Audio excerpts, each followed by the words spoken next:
Donald Trump is now at war with his own party and cabinet. For the first time in his presidency, his own team is fighting back. And, unsurprisingly, it's Scott Bessent, the administration's most physically confrontational figure, who's challenging Trump head-on, especially after Trump launched a political attack on Jerome Powell. The chaos is unfolding across MAGA, creating serious disruption. We'll break it all down. But before we dive in, if you could hit that like button and, if you haven't already, subscribe to our channel. It really helps us continue delivering these stories and calling out the Trump administration. Now, let's jump into the latest on Trump's attack on Jerome Powell and the politically charged DOJ investigation that Rowana detailed, explaining exactly why this is happening and where it's headed. Americans must stand with Jerome Powell and the independence of the Fed. The Trump administration has crossed the Rubicon. You can't just threaten with criminal investigation an independent agency head like Jerome Powell who's doing his job. By the way, the only reason he isn't lowering interest rates is because of Trump's irrational economic policy. It's Trump's blanket tariffs that have forced Jerome Powell's hand. He would have lowered interest rates months ago if Trump didn't jack up the price on food and rent and housing with irrational tariffs. But what Trump is doing threatens the very economic fabric of this country. If we don't have the rule of law, if we don't have independent agencies, if we don't have an independent, trusted monetary policy, then we will not remain the place where people want to do business and the economic power. All Americans must stand firmly with Jerome Powell and support the independence of the Federal Reserve. What we're seeing from the Trump administration is nothing short of a direct attack on that independence, and they have crossed a dangerous line. The idea that a sitting president can threaten the head of an independent agency, such as Jerome Powell, with criminal investigations simply because he disagrees with Powell's decisions, is a grave threat to the very principles that our government is built on. Powell is doing his job, and that job is to ensure that our economy remains stable and functional. By the way, the only reason Powell hasn't lowered interest rates sooner is due to the irrational and reckless economic policies pushed by Trump. It's Trump's blanket tariffs that have put Powell in a position where he's had to choose between managing inflation and protecting the broader economy. If not for these tariffs, Powell would have had the room to lower interest rates months ago, which would have helped ease the financial burdens that many Americans are facing. But Trump's decision to raise the price of everyday goods, from food to housing to rent, has created a dire economic situation that has left Powell with very few options. What Trump is doing right now isn't just a political power play. It's a dangerous move that jeopardizes the very economic fabric of this nation. If we continue down this path, where the rule of law is undermined, where independent agencies are politicized and weaponized, and where the trust in our monetary policy is eroded, we will lose everything that has made the United States the economic powerhouse of the world. Without the rule of law and the protection of independent institutions like the Federal Reserve, we will no longer be the place where people want to do business, and we will lose the global economic influence we have worked so hard to maintain. Fed Chair Jerome Powell talks about Fed independence, right? How important do the American people think that is? Very, very. And I'll just say, to quote the movie Tootsie, this is one nutty hospital, this back and forth. My goodness gracious. They think it's incredibly important that the Fed acts independently of Donald Trump, and they think it's best for the economy. We're talking about more than 2/3 of adults, 68%, 91% of Democrats, 75% of independents, and even 41%, 2/5 of Trump's base thinks it's important that the Fed acts independently of Trump for the best of the economy. So when you get 41% of Republicans and 91% of Democrats agreeing on something with 75% of independents, you know it is a popular position. The bottom line is the American people vigorously disagree with the President of the United States on this. They want a Fed that acts independently of him because they think it's best for the economy. So the Trump administration very clearly, to an extent, picking a fight with Jerome Powell, a clear political fight, which has been at play for months, and now perhaps a legal fight as well.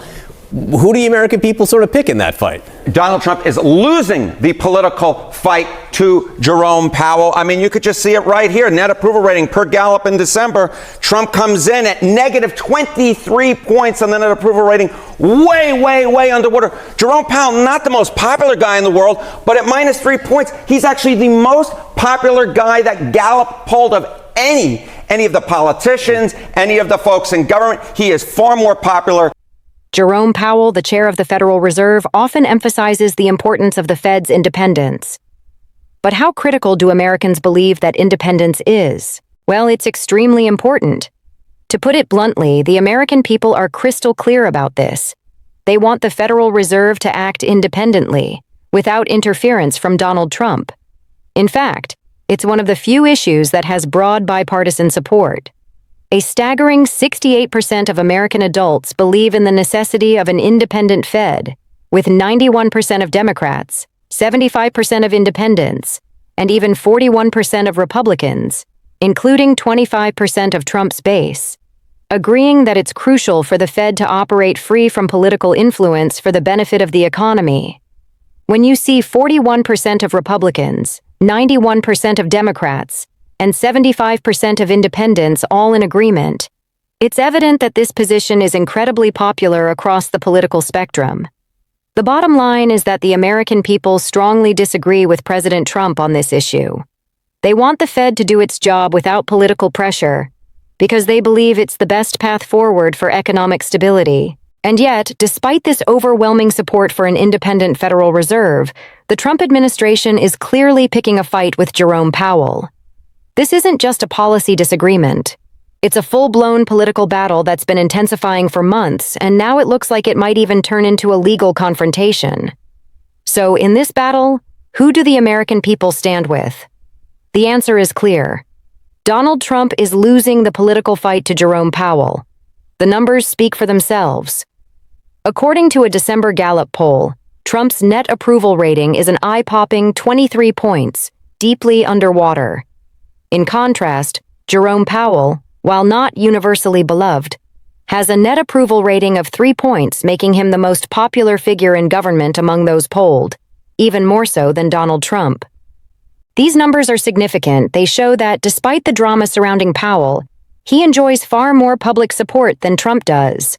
And that's a big deal, because it highlights just how out of step Trump is with the majority of Americans on this issue. Fed independence, you may hear those words a lot, but what it's really about, and has been in place for decades and decades, Democrats and Republicans, saying that we count on the Fed to make monetary policy decisions, meaning interest rates up, interest rates down, based on their best interpretation of the data. Now, you can argue whether they get it right or get it wrong, but insulated from political pressure. And that's why they get these long terms. That's why their budget doesn't go through Congress or the president. Donald Trump has been trying virtually from the day he got into the White House to get control of the Fed so that he can make the decisions about monetary policy. And what's the risk associated with that? Any president who can do that will want to lower those interest rates, juice the American economy in the short term, even though the long-term consequences of that will be more inflation, bad for the economy overall. Donald Trump has made multiple plays to get control. He's tried firing, or claimed he was going to fire Jerome Powell, tried to fire Lisa Cook. He has pushed back on the Fed at every opportunity, trying to seize control of the Fed. And this latest is weaponizing the Department of Justice as a way to try to bring Jerome Powell to his knees. If that happens, it is bad for the American economy. It is bad for the American consumer. And you're not exactly the biggest fan of Jerome Powell, to say the least. You have said that he took a flamethrower to banking regulations, that he's putting jobs at risk, that he increased costs for families, allowed a culture of corruption to fester in the Fed. And the fact that you're now, I guess maybe You tell me. You're not necessarily defending him. You're defending the process. I'm defending the process because understand, I have argued with Jerome Powell about what the data show and what the right response to those data are. We have locked horns over this multiple times, but I have never said that it should be up to the president to fire him, to be able to get rid of him. And here's the thing, Donald Trump has already said repeatedly, publicly, that anyone he appoints to be chair of the Fed will be somebody who agrees with Donald Trump all the time. In other words, Donald Trump has publicly announced he wants a sock puppet running the Fed, and that he will be the one who will be setting the dials on inflation and on other issues. Let's talk about your speech. You bet. Because the core argument, we heard a little bit of it, is that there are two kinds of Democrats. On the one hand, Democrats fighting to throw out what you call a rigged system, who want to fight corporate power and billionaires. And on the other hand, Democrats who, quote, politely nibble around the edges of change. Explain more. So look, the Democrats need to build a bigger tent in order to win in 2026, 2028, and beyond. So the question is, how do we do that? Partly, Donald Trump already told us. Remember, he said for an entire year before the 24 election, he would lower costs on day one. He gets elected, and the first interview he gives, he's asked, why did you win? And he said, because I said I would lower costs on day one. So here we are, a year in, cost of housing is up, cost of health care is up, cost of utilities is up, cost of groceries is up. You may hear the phrase Fed independence quite a bit, but what does it really mean? For decades, both Democrats and Republicans have agreed that we rely on the Federal Reserve to make critical monetary policy decisions, like whether to raise or lower interest rates, based on their best interpretation of the data. Now, of course, you can debate whether they always get it right, but the key is that these decisions are meant to be insulated from political pressure.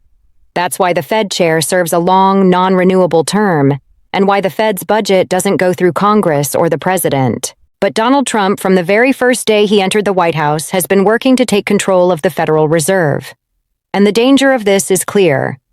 Any president who gains that power will likely want to lower interest rates, attempting to boost the economy in the short term.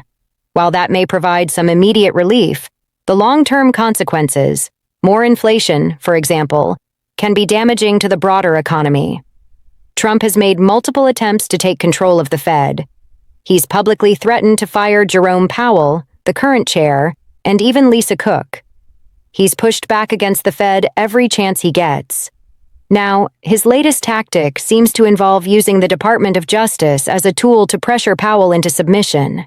If Trump succeeds in taking over the Fed, it would be disastrous for both the American economy and the American people. Now, you've been critical of Jerome Powell in the past. You've called him out for weakening banking regulations, putting jobs at risk, and raising costs for families. But despite those criticisms, you're standing up for the process. You're defending the principle that the president should not be able to just fire the head of the Fed whenever it suits him. That's absolutely right. Look, I've had my disagreements with Jerome Powell. We've had intense debates over the data and what the right response should be. But even so, I've never argued that the president should have the power to fire him just because he doesn't agree with him. Donald Trump, however, has publicly stated that anyone he appoints to head the Federal Reserve will be someone who agrees with him all the time.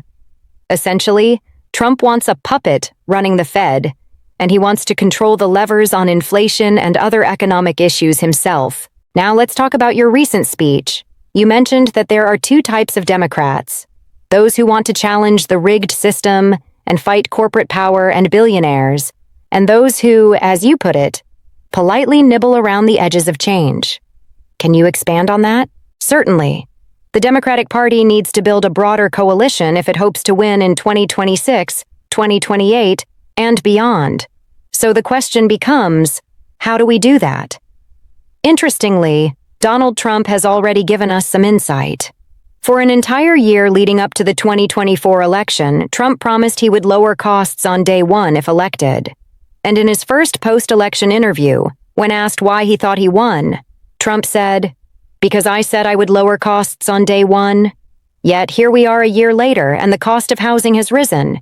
Healthcare premiums are higher. utility bills are up, and groceries are more expensive. The very promises Trump made to relieve those pressures on American families have gone unfulfilled.